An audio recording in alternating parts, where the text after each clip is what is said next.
Quem aqui está aprendendo e recebendo muito, já recebeu muito do Senhor? Aleluias. Aquilo que foi lido, a obra que Ele começou, Ele vai terminar. Mas nós precisamos ficar ligado, atento àquilo que o Senhor está falando. Perceptível a voz do Espírito Santo. Tendo discernimento se é a voz de Deus ou se não é. Isso é fundamental para a caminhada com Deus. Ontem nós falamos sobre o poder da palavra de Deus na vida de um cristão, na vida de um homem e uma mulher de Deus. Hoje pela manhã, construindo, trazendo fundamentos, o poder da palavra de Deus. E hoje pela manhã eu ministrei sobre como chegar aos perdidos, o que pregar, o que falar. Trazendo os textos dos apóstolos Jesus Cristo, João Batista, o apóstolo Paulo, o que eles pregavam e o sucesso do evangelismo, da pregação desses homens.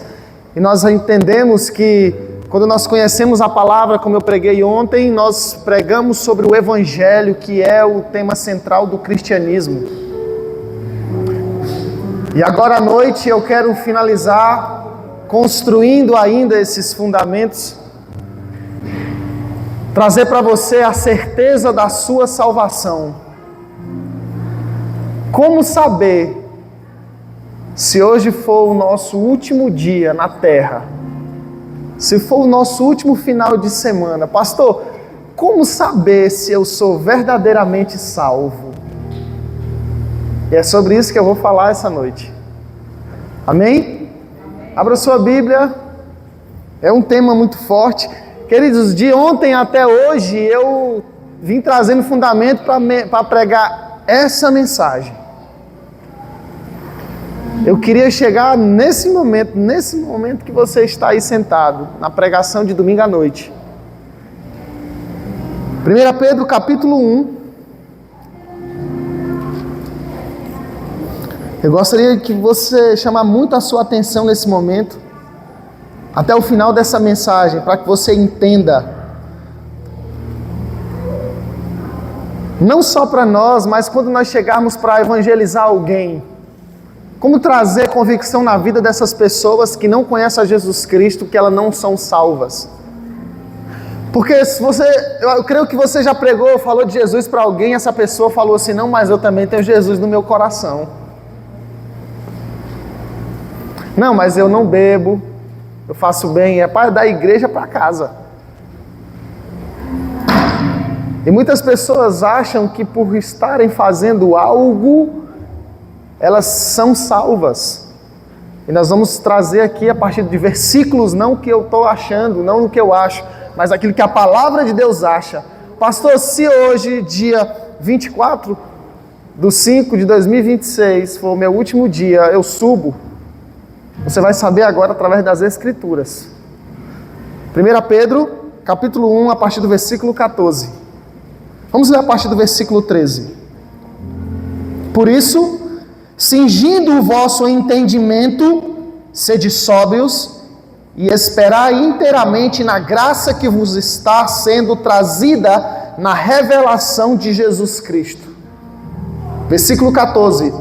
Como filhos da obediência, não vos amoldeis às paixões que tinhais anteriormente na vossa ignorância. Não é na convicção. Ele está dizendo que você vivia dessa forma por causa que nós éramos ignorantes.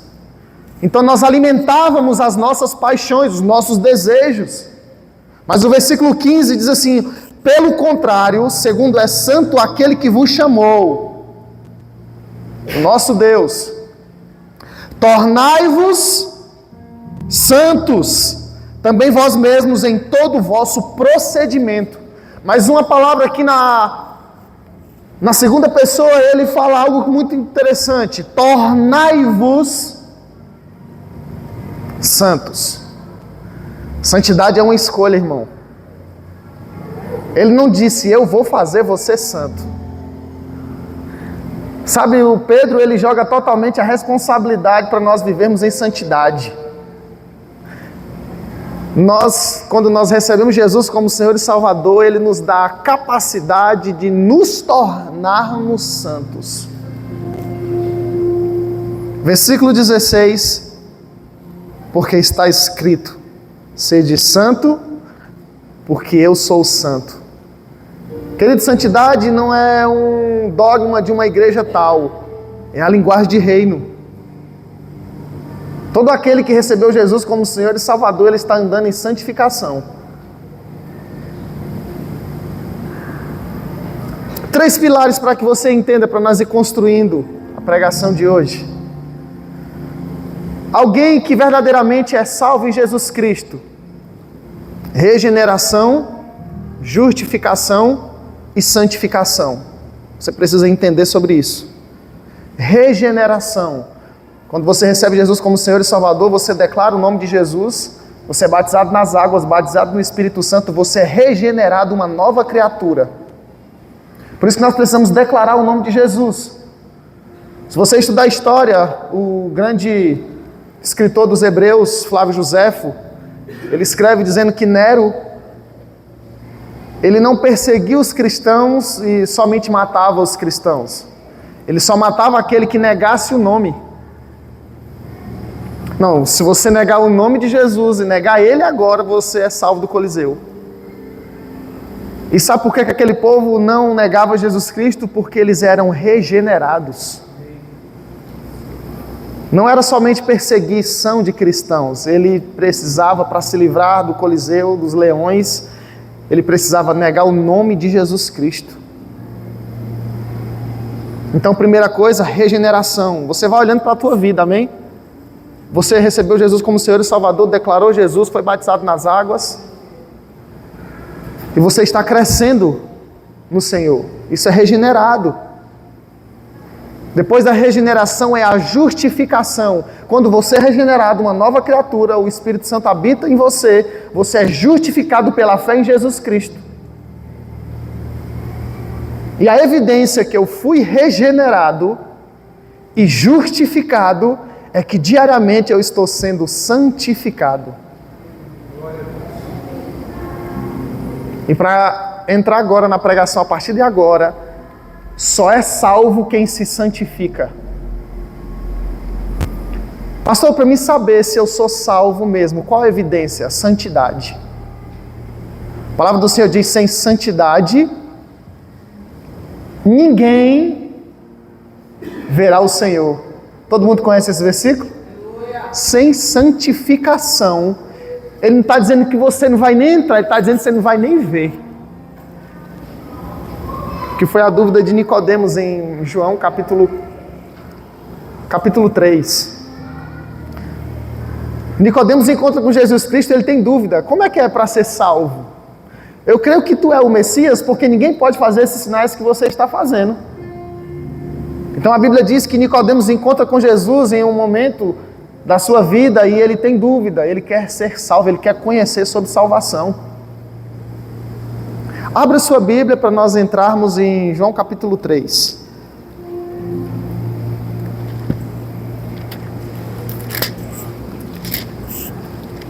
João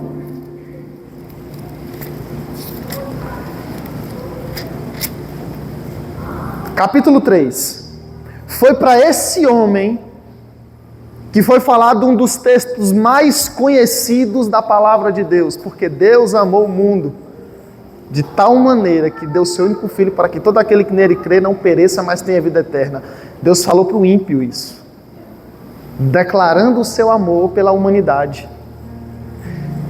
E a partir do versículo 1 de João capítulo 3, a palavra do Senhor diz assim: havia entre os fariseus um homem chamado Nicodemos, um dos principais dos judeus. Este de noite foi ter com Jesus e lhe disse: Rabi, sabemos que és mestre vindo da parte de Deus, porque ninguém pode fazer esses sinais que tu fazes, se Deus não estiver com ele. A isto respondeu Jesus: em verdade te digo, que se alguém não nascer de novo, não pode o quê? Ver. Ele ainda nem falou de entrar. Para que você veja a glória de Deus, o reino de Deus, as maravilhas de Deus, você precisa nascer de novo, senão você não pode ver. Versículo 4, perguntou Nicodemos, como pode um homem nascer sendo velho? Ou seja, Cristo estava falando de coisas espirituais. Pode porventura voltar ao ventre materno e nascer a segunda vez? Respondeu Jesus, em verdade te digo. Jesus vai um pouco mais fundo sobre salvação. Respondeu Jesus no versículo 5, em verdade te digo, que quem não nascer da água e do Espírito agora não pode entrar. Uma coisa é você participar dos cultos, você achar o evangelho legal, você limpar a igreja, limpar o teto, fazer tudo, estar aqui de manhã, de tarde, de noite, segunda, quarta, quinta, sexta, sábado e domingo, e pode ter, queridos, pode acontecer de pessoas que fazem tudo isso, nunca ter conhecido o Espírito Santo, ter tido um relacionamento, uma experiência com Ele. Querido, eu posso pecar de manhã e Deus me usar de noite. Você sabia que pode acontecer? Porque se eu, no momento que eu pecasse, viesse juízo sobre mim, ninguém faria o que fazia. Sim ou não? O problema é, eu acho que andar com Cristo é igual cartão de crédito. Você passa e no final do mês chega a conta. E o incrível é que a conta chega no endereço que tu tá. Ela não erra. Porque, queridos, nós nos apresentaremos diante do Senhor. E Cristo Jesus, Ele fala algo muito interessante. Você precisa nascer de novo, se você quiser ver. Você precisa nascer da água e do Espírito, se você quiser entrar. Não é pelos nossos méritos. Eu não estou falando aqui que nós precisamos fazer alguma coisa, pagar alguma coisa, fazer algo para alcançar a salvação. Não, nós estamos falando de uma linguagem de reino que nós precisamos entrar e não fazer. Efésios capítulo 2, versículo 8 e 9, a palavra do Senhor diz, pela graça nós somos salvos, é pela graça, é um presente. Um presente você não escolhe, você recebe. Cristo conquista a salvação para presentear uma nação, uma geração. Pela graça sois salvos mediante a fé. Isso não vem de vós, é dom de Deus, não vem de obras, fazer, ser, ter, para que ninguém se glorie. É você reconhecer que Cristo fez e receber essa justificação pela fé em Jesus Cristo. Uma pessoa que não é salva, queridos, ela não se santifica, ela entra no site mesmo, ela passa cheque sem fundo mesmo, ela passa um carro todo esbagaçado dizendo que é zero, ela faz coisas que o Senhor não aprova. E por que ela consegue fazer isso? Porque somente o temor do Espírito Santo me dá o alerta de que eu não posso fazer o que eu estou querendo fazer. Isso significa salvação. A palavra do Senhor diz, filhinhos, não pequeis, todavia se você pecar, Ele está dizendo, você vai cair, você vai pecar. Mas Deus não está à procura de alguém perfeito que não erra, Ele está atrás de alguém que se arrepende. Ele está atrás de alguém contrito e quebrantado, queridos. Ele está atrás de alguém que, mesmo que ele peque, mesmo que ele erre, ele se levanta imediatamente, bate a poeira e consegue continuar. Por quê? Porque é salvo. Pastor, alguém que é salvo peca e cai. Mas a diferença de alguém que é salvo para alguém que não é salvo é que ele se arrepende do pecado que ele cometeu. Acho que John Wesley falou que o nosso arrependimento tem que ser maior do que o pecado que a gente cometeu. Ou seja, da mesma velocidade que eu pequei, é na mesma intensidade ou ainda maior que eu preciso me arrepender. Esse é o comportamento de alguém que é salvo. Ele até queria, mas eu não posso. Por que ele sente isso? Porque ele é salvo. Porque quando ele não era salvo, ele pecava, fazia o que queria e não acontecia nada, nem temor. Mas por que depois que ele recebeu o Espírito Santo, agora ele não consegue fazer o que ele fazia? Porque ele é salvo. E salvação não é deixar de pecar. Salvação é entender que você precisa sempre se arrepender. Isso é santidade, queridos. Isso é uma das maiores evidências de alguém que é salvo. O apóstolo e Pedro, ele fala, santificai-vos. Ele está dizendo, nós temos a capacidade agora na nova aliança de sermos santos, ser parecido com ele, ser de santo porque eu sou. E se Ele habita em nós, nós conseguimos andar em santidade. Santificai-vos. Santificai, oh Deus, me santifica. Essa não é uma oração, a Bíblia diz, a responsabilidade é nossa.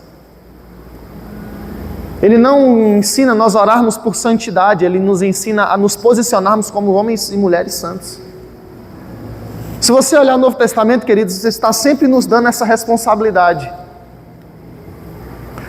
Abra sua Bíblia em Efésios.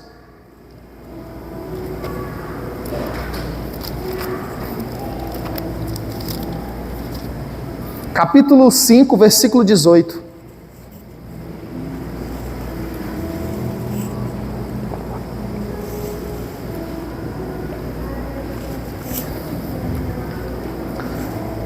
Eu sei que essa é uma mensagem que eu não vou receber glória a Deus. Eu sei disso. Mas é salvação.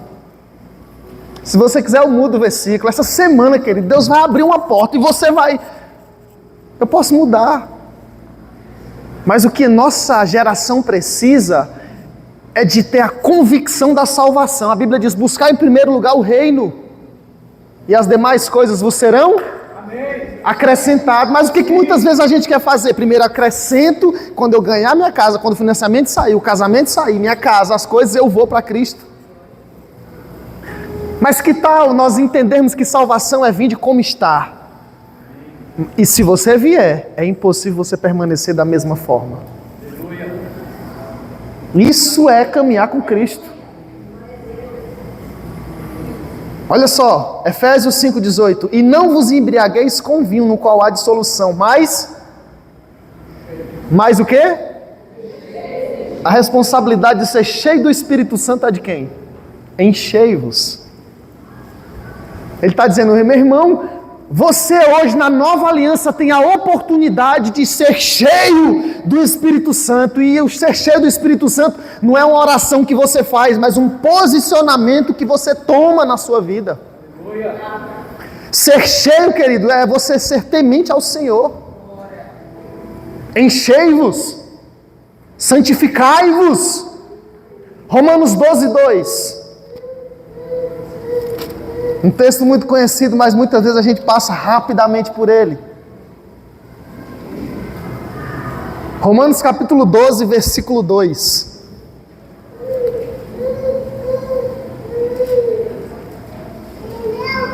Romanos 12:2, amém?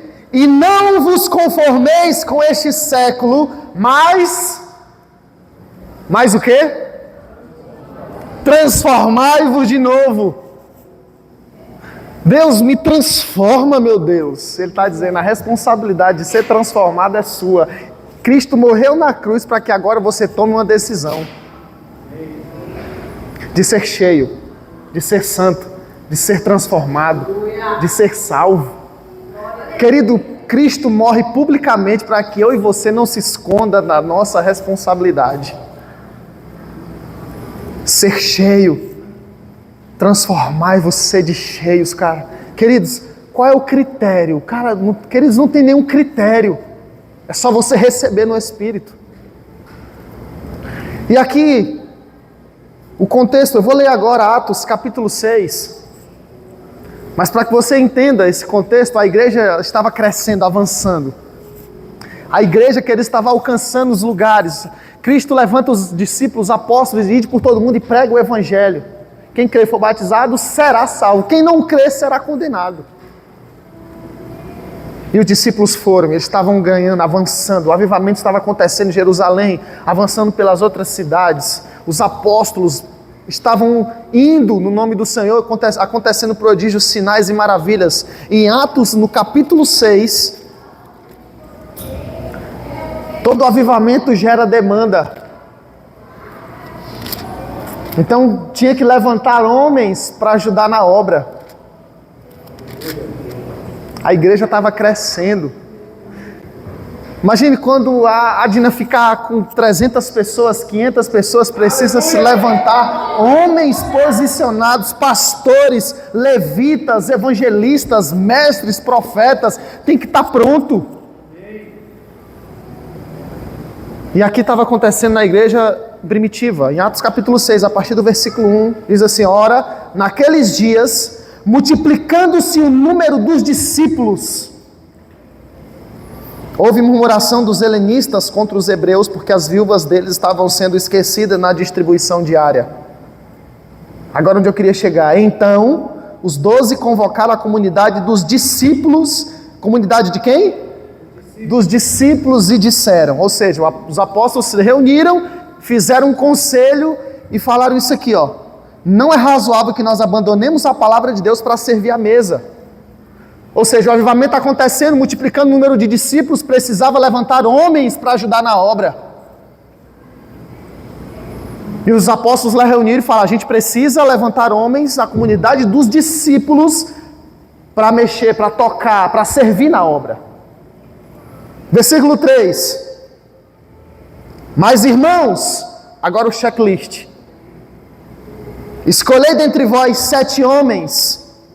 O primeiro critério, o primeiro atributo para esses homens servir à mesa, querido, eu não estou falando de ser pregador, de ser apóstolo, de ser evangelista, eu estou falando de alguém, os apóstolos, só para fazer isso aqui, ó.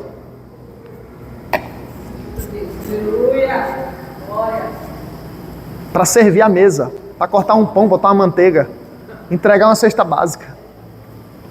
Não é pegar no microfone e ser o 13º apóstolo do Cordeiro, ser um pregador, aparecer. Não, a igreja crescendo, precisamos levantar 7 homens. E o primeiro critério para esse homem ser escolhido o primeiro é o quê?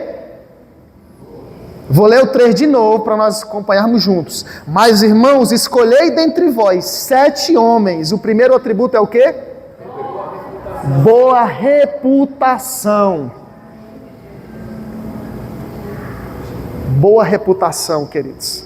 Como nós somos conhecidos, fala muito qual Deus que nós servimos. Boa reputação, se nós pagamos nossas contas, se nós temos nome bom na praça, se você falar que vai, você vai, se você falar que pode deixar comigo, deixa comigo, vai acontecer. Nós estamos falando, querido, de um critério que é só para servir a mesa. Os apóstolos precisavam levantar homens, a obra estava crescendo, mas não, pega fulano porque ele é bom. Rapaz, o menino é desenrolado. Não, querido, para o reino de Deus você precisa entender que existem algumas posições que você precisa tomar para tocar naquilo que é eterno. Primeira coisa é boa reputação. O nosso nome. Querido, nome tem poder. Você já chegou no interior, digo, você é filho de quem? Eu sou filho da dona Joana. Joana, não conheço. Joana Ferreira Nonato. Ah, rapaz, eu sei. Porque o nome tem poder, querido. O nome é autoridade. O nome que você carrega, querido, representa um reino que não é daqui. Aleluia. Quando Cristo morre na cruz, ele diz: agora usa o nome. E quando você usa o nome e os demônios olham que você tem autoridade para carregar o nome, ele se submete, sim ou não? Sim. Isso é salvação. O mundo espiritual, ele olha a nossa vida e vê se nós temos uma boa reputação. Tem um grande empresário lá em Brasília que ele tem uma empresa muito grande e ele fala: rapaz, ele conversando comigo sobre as reuniões de empresários, os piores funcionários que eu já tive foram crente. Quando diz é crente, eu já falo: vixe, eu não quero não. Agora, queridos, o que nós estamos construindo, carregando não o nosso nome, mas o nome de Jesus? Queridos, se nós sairmos daqui e fizermos qualquer coisa, você sabia, é lá da Adna. Primeira coisa que ele olha não é você, é onde você congrega. Aí é crente. Nós andamos para construir uma reputação, uma igreja poderosa, aí no momento de um piscar de olho, querido, a gente pode perder tudo. Numa fila de banco. Você entra na minha frente. Aí começa a briga, aí pode ser que, querido, você está sentado aqui pregando oferta. Essa pessoa que você brigou na fila do banco entra por essas portas e vê você com o microfone na mão dizendo glória. Aí você imagina o que essa pessoa vai pensar. Mas você está na fila do banco e diz: por favor, não, com certeza. Você tem uma boa reputação a zelar, porque não é sobre nós. Querido, diante da presença de Deus, a nossa reputação não serve para nada. Estão falando de salvação. Nós precisamos ter uma boa reputação porque nós carregamos a salvação, nós carregamos Jesus, nós carregamos o Espírito, nós carregamos o reino de Deus, nós carregamos um nome que não é o seu nome, é o nome de Cristo. A Bíblia diz que naquele grande dia já tem um nome reservado que não é o seu nome, é um nome, um novo nome, Ele vai entregar para você, que é um nome poderoso. Você viu no Antigo Testamento, todo homem que tinha um encontro com Cristo tinha um nome mudado. Abraão para Abraão, Sarai, Sara, e vai mudando, Saulo, Paulo. Por quê? Porque, querido, o nome é poderoso. Mateus 16, 13, Jesus fala: o que o povo lá fora está dizendo que eu sou? Uns estão dizendo João Batista, outros Jeremias, Elias, ou um dos profetas. Mas Jesus olha para os 12 e fala: eu não quero saber o que o povo lá fora está dizendo. Eu quero saber o que vocês falam que eu sou. Pedro se levanta e diz: tu és o Cristo, o Filho do Deus vivo. E quando Pedro diz: tu és o Cristo, Jesus fala: tu é Pedro. Você se imagina que um homem de 20 anos não sabia o nome dele? Sabe o que Jesus estava dando para ele ali? Uma autorização, uma autoridade. O nome, querido, tem poder.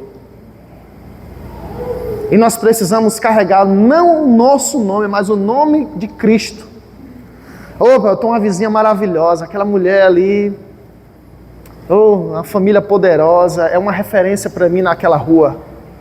Porque, querido, aquela casa é casa de oração, é a casa do Espírito Santo.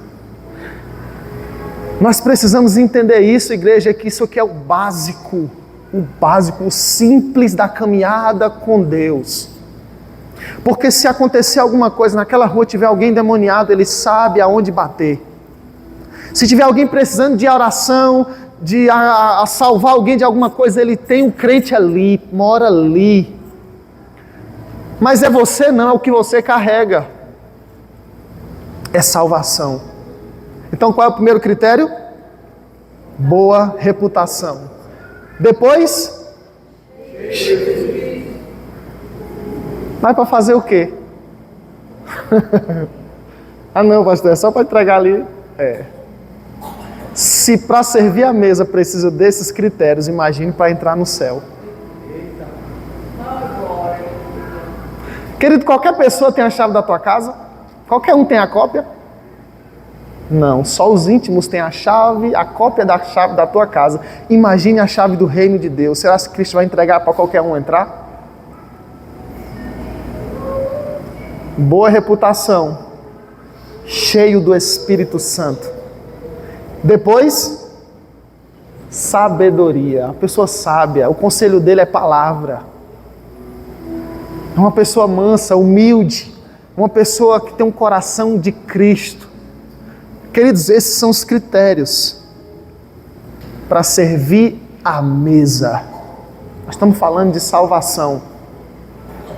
E você conhece um desses homens que foram levantados, foi Filipe e o grande Estevão. Um jovem cheio do Espírito Santo. Se você ler Atos capítulo 7, do versículo 1 ao versículo 53, um jovem Estevão, alguns estudiosos diziam que tinha 17 anos. Ele defende a sua tese, a sua fé. Ele resume toda a Bíblia do versículo 1 ao versículo 53 de Atos dos Apóstolos. É um jovem cheio do Espírito Santo. A Bíblia diz, enquanto ele pregava, defendia a sua fé. Queridos, a Bíblia diz que os doutores da lei ficaram endemoniados. É só para servir a mesa. Se nós olharmos a Bíblia, queridos, todos aqueles que tiveram um encontro genuíno com Jesus mudaram a sua história. Zaqueu, quando tem um encontro com Jesus, a primeira coisa que acontece, quando Zaqueu encontra Jesus Cristo, ele se lembra que ele é um ladrão e diz, eu resolvo devolver o que eu roubei. Por que Zaqueu teve esse sentimento? Porque salvação entrou. E ele diz, Senhor, eu resolvo. Jesus não cobra, Jesus fala, você agora é da igreja, você precisa fazer isso. Não, o próprio Espírito, a Bíblia diz que ele vos ensinará todas as coisas. A Bíblia diz que o Espírito vai convencer você. Então, queridos, se nós não mudamos, nós não mudamos ainda a nossa vida, se nós fazemos aquilo que nós fazíamos quando nós recebemos Jesus como Senhor e Salvador, há uma grande evidência que você ainda e nós não fomos convencidos pelo Espírito Santo. Porque a missão do Espírito Santo é convencer o homem do pecado, da justiça e do juízo. Nós precisamos estar convencidos que se nós quisermos ir longe com Jesus, a gente precisa deixar para trás algumas coisas. A nossa vida não serve para aquilo que Deus quer fazer, tem que ser a vida de Cristo. Zaqueu encontra com o Senhor e diz: Senhor, eu resolvo fazer isso. Eu preciso devolver, não é meu. E por que Zaqueu falou isso? O que Jesus falou? Hoje. O que entrou na casa dele?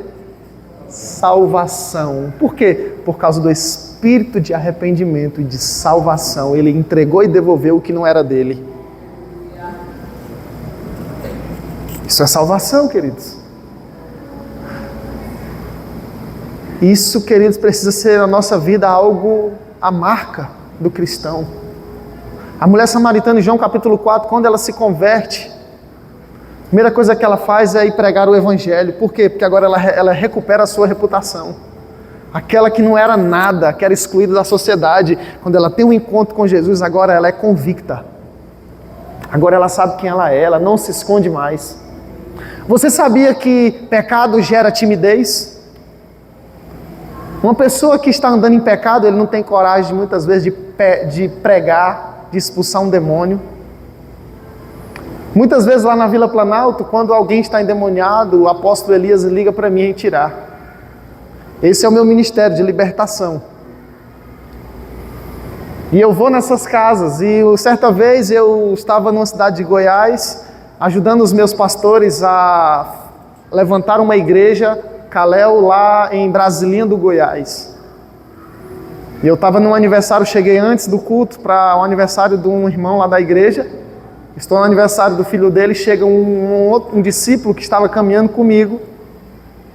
E ele, pastor, correndo ofegante, vamos lá em casa que minha mãe está endemoniada. Corremos, fomos até lá, chegamos lá, a mulher estava numa situação horrível. E aí a gente começa. Essa mulher, queridos, ela caminhava no telhado, não quebrava uma telha. Era uma loucura. E a gente conseguiu pegar essa mulher e colocar embaixo do alpendre ali embaixo na casa, na área da frente. E esse discípulo que era filho dela começou a me ajudar em oração para tirar o demônio da mãe. E o espírito da mulher endemoniada falou: você que queria me matar essa semana. Quando eu falo, queridos, que pecado gera timidez, a primeira coisa que ele fez quando Satanás revelou o pecado dele foi se esconder. É o pecado do início de tudo. Quando Adão peca, a primeira coisa que acontece, a Bíblia diz que ele faz o quê? Se esconde, porque alguém que está avivado está aparecendo, disponível para o reino de Deus. E quando Deus chega para Adão: Adão, cadê você? Você acha que Deus não sabia onde Adão estava? Você acha que Adão estava escondido, era? A pergunta de Deus para Adão não era geográfica, era espiritualmente: Adão, cadê você? Espiritualmente, como está a nossa vida com Deus? Pecado gera timidez. Quem está em pecado não tem coragem de botar a mão na massa, de se mostrar, de dar a cara a tapa, de perdoar, de ir além, de dizer: pode ser, não, é meu, pegue, tome. Porque se esconde, queridos. É o pecado do princípio de tudo. A Bíblia diz, Adão diz: ouvi a tua voz, tive medo e me escondi. Porque alguém que não está andando em santidade se esconde. Querido, para recuperar esse jovem foi anos. Porque ele estava envergonhado, tímido. E os apóstolos dizem: boa reputação, cheio do Espírito Santo e de sabedoria, aos quais nós nos encarregaremos desse ofício. Nós precisamos entender que é assim que caminha com Cristo. Igreja, que privilégio nós estarmos aqui ouvindo isso. Sabe o que significa isso? Deus se revelando o quanto nos ama e nos lembrando daquilo que Ele quer fazer em nosso meio. Ele quer usar eu e você, mas não vai usar de qualquer jeito. Ele quer fazer na nossa vida, mas não é de qualquer jeito. Você precisa primeiro, querido, se encher, se arrepender, renovar sua mente. Querido, até a nossa oração diz o nível de fé que nós carregamos. Já viu aquela pessoa orando? Oh Deus, eu não estou valendo nada. Oh Deus, me dá só um pouquinho, tá bom. Oh Deus, só o aluguel do mês que vem. Isso é a oração de alguém que não está crendo na possibilidade que Deus pode derramar sobre a vida dele. Porque o tipo de oração que Deus nos pede é: pede-me e eu te darei as nações por herança. Querido, o nível da nossa oração diz o nível que a gente crê. O nível que nós pedimos a Deus diz o tanto que nós temos convicção do tamanho do Deus que nós servimos.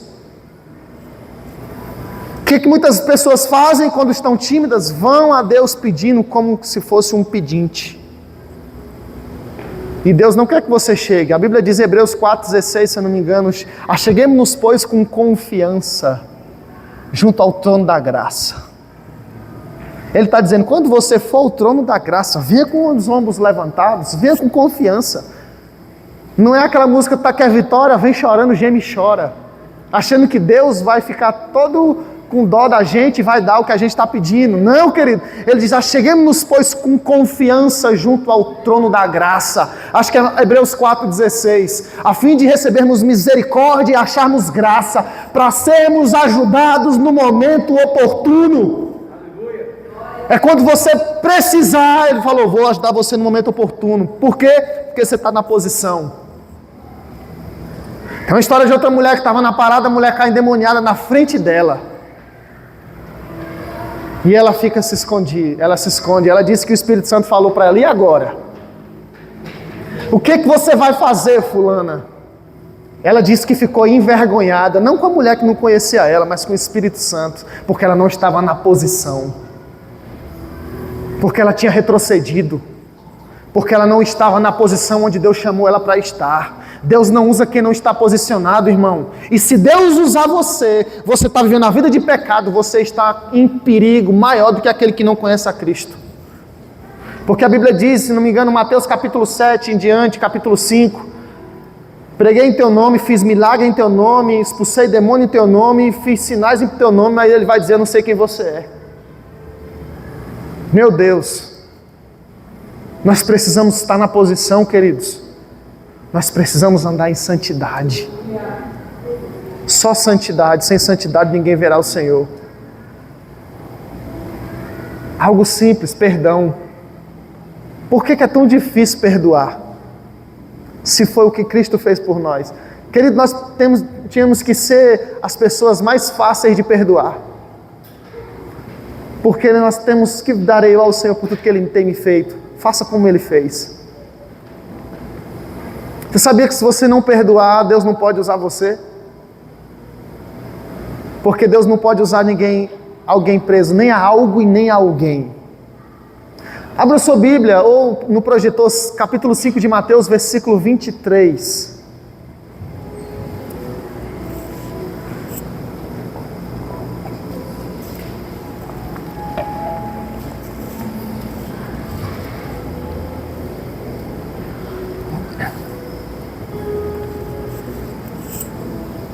Mateus 5, 23, olha só.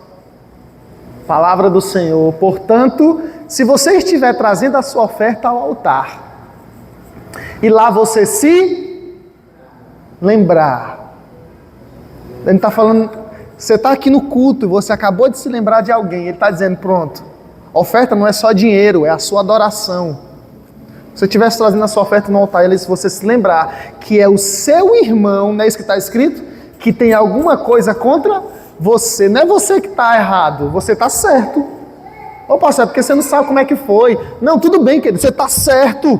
Na história, você está certo. Ele está dizendo: se você se lembrar que é o teu irmão que tem alguma coisa contra você, não é você contra ele. E você se lembrar disso, que teu irmão tem alguma coisa contra você. Próximo. Deixa do altar a tua oferta e vá primeiro reconciliar-te com seu irmão. E então volta e faça a sua oferta. Nós precisamos ser rápidos. Entre em acordo com ele sem demora. É rápido, queridos, por causa do Espírito que habita em nós. Mas não perdoo, não perdoo, eu não faço, porque, queridos, se o Espírito habita em nós, nós somos rápidos em perdoar. Por causa da salvação que nós carregamos.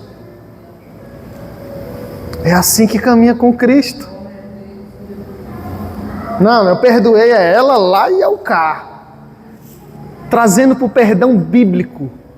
Cristo nos perdoou e não falou, agora vocês ficam na terra que eu vou para o céu. Já resolvi o problema, já perdoei todo mundo. É vocês na terra e eu no céu. A evidência que Cristo nos perdoou é que Ele veio morar dentro daquele que Ele perdoou para evidenciar verdadeiramente perdão. Esse é o Evangelho genuíno. Boa reputação, cheio do Espírito Santo e de sabedoria. Agora, para nós irmos finalizando, eu vou dar 2 versículos para você. Você pode até guardar para quando você for visitar alguém, você trazer para essa pessoa a convicção de salvação. Romanos capítulo 8, versículo 14 e o versículo 16.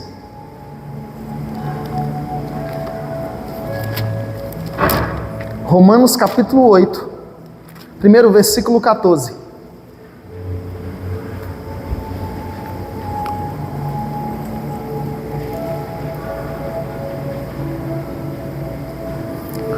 Romanos 8, 14 diz assim, pois todos que são guiados pelo Espírito de Deus são o quê? Ele está dizendo que é todo mundo? Não, só aqueles que são guiados pelo Espírito de Deus são filhos de Deus. Só quem carrega o Espírito Santo é filho de Deus. Não é quem faz, não é quem todo dia agradece. Rapaz, eu não toco no garfo enquanto eu não agradecer. Isso é salvação? Não, ele está dizendo, quem carrega... É como uma carta selada. Se você não selar uma carta, ela chega no destino. Da mesma forma, aquele que não estiver selado naquele grande dia, não sobe. Precisa do selo. Então ele está dizendo...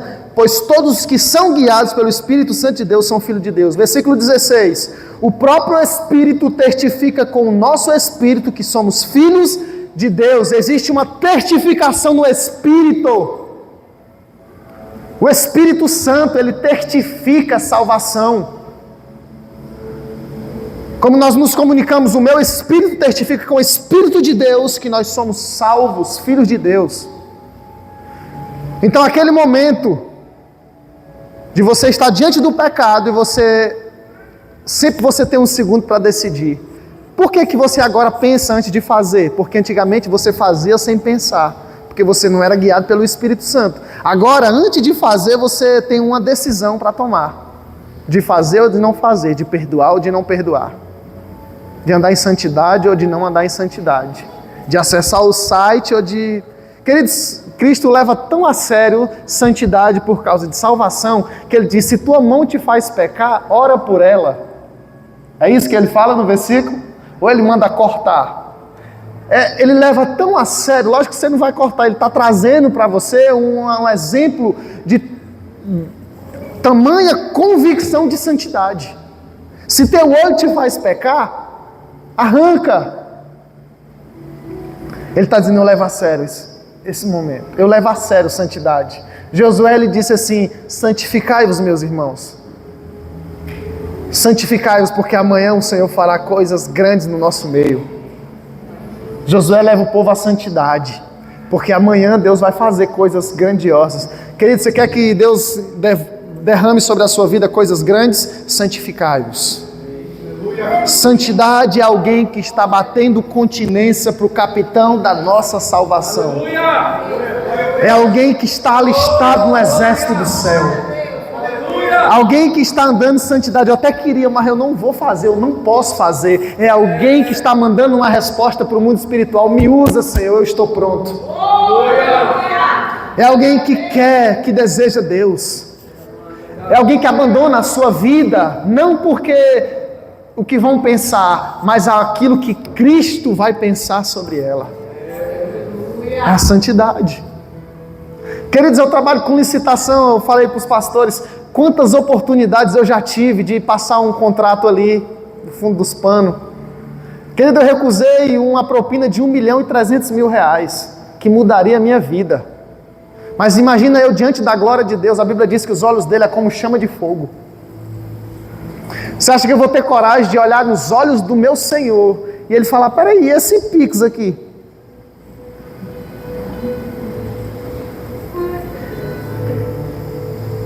Não tem jeitinho para entrar no céu.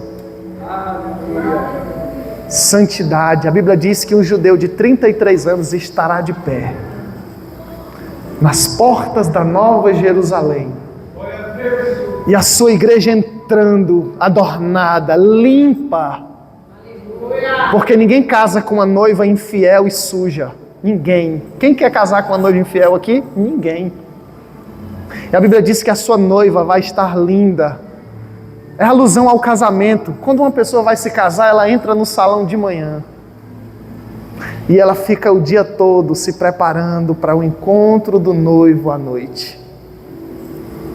É o casamento da noiva e o noivo nas bodas do Cordeiro. E só uma noiva santa, que se arrepende, que se santifica, que diz não, estará com ele naquele grande dia. Aleluia! Glória a Deus! 5 minutinhos, eu prometo que eu encerro em 5 minutos, mas eu não posso deixar de falar isso para você. Sobre a crucificação, sobre o nosso Jesus. O sacrifício de Jesus naquela cruz. O propósito da crucificação era matar por asfixia. O condenado, ele era pregado e o peso do corpo contraía os pulmões e aquele condenado, ele sofria, e a morte por crucificação era da morte mais sanguinária, mais doída que existia na época. O condenado, ele era pregado nas mãos e antes ele era obrigado a carregar a sua cruz, mas não era a cruz inteira, era aquela parte horizontal chamada patíbulo. E ele andava pela via crucis, a via dolorosa, e a arte fincada estava aí esperando, deitado no chão, no monte. E quando ele era pregado na cruz, no chão, eles tinham que erguer aquela cruz, e quando eles tinham que encaixar no buraco, davam uma dor insuportável para o condenado. E Jesus não podia ter morrido por asfixia, porque a Bíblia diz que carne sufocada Deus não recebe. É como o sumo sacerdote que pegava um novilho, sacrificava, aspergia o sangue